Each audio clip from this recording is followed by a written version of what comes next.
நேரம் போகலைன்னு ஃபீல் பண்ணிட்டே இருக்கீங்களா? நேரத்தை சேமிக்கக்கூடிய சில வழிகள் இருக்கு.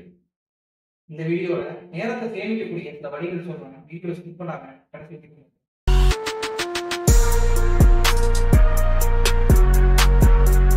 ஃபர்ஸ்ட் திட்டமிடல். செய்யக்கூடிய செயல்களை திட்டமிட்டு முக்கியமான பணிகளை முதல்ல முடிக்க முயற்சி பண்ணலாம்.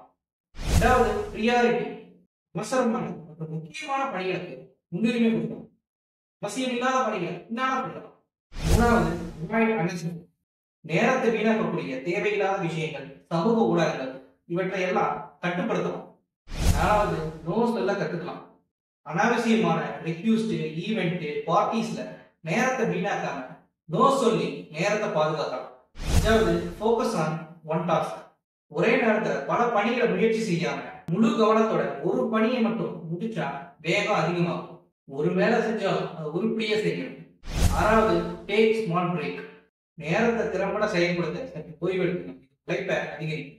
ஏழாவது டெலிகேஷன். எல்லா வேலையும் ஒருத்தரால மட்டுமே செய்ய முடியாது. செய்ய வேண்டியது இல்லாத பணிகளை மற்றவங்களுக்கு ஒப்படைக்கிற மனப்பக்குவத்தை வளர்க்கணும். எட்டாவது கீப் லியரிங். தினமும் புதிய விஷயங்களை கத்துக்கிட்டா வாழ்க்கையில முன்னேறலாம். 9 ரெவென்யூ பெர்ஃபார்மன்ஸ். நம்ம செயல்திறனை மதிப்பாய்வு செய்து திட்டமிட்டு செயல்படுத்துவது நன்மதிப்பை அதிகப்படுத்தும். 10வது அவைலபிலிட்டி. எல்லாருக்குமே எல்லா இடத்துலயுமே அவைலபிலிட்டியா இருந்தா நமக்கான வேல்யூ நமக்கே மறந்து போயிடும். நேரமும் செலவாகும்.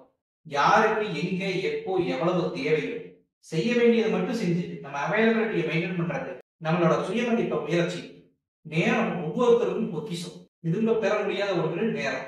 திட்டமிடல், முன்னுரிமை கொடுத்தல், கவனத்துடன் செயல்படுத்துதல், தேவையில்லாதவற்றை தவிர்த்தல், இவை அனைத்தும் சேர்ந்தா நம்ம நேரத்தை நம்ம சேமிக்கணும். நம்ம வாழ்க்கையை அழகாகவும் ஆக்கப்பூர்வமாகவும் மாற்ற முடியும்.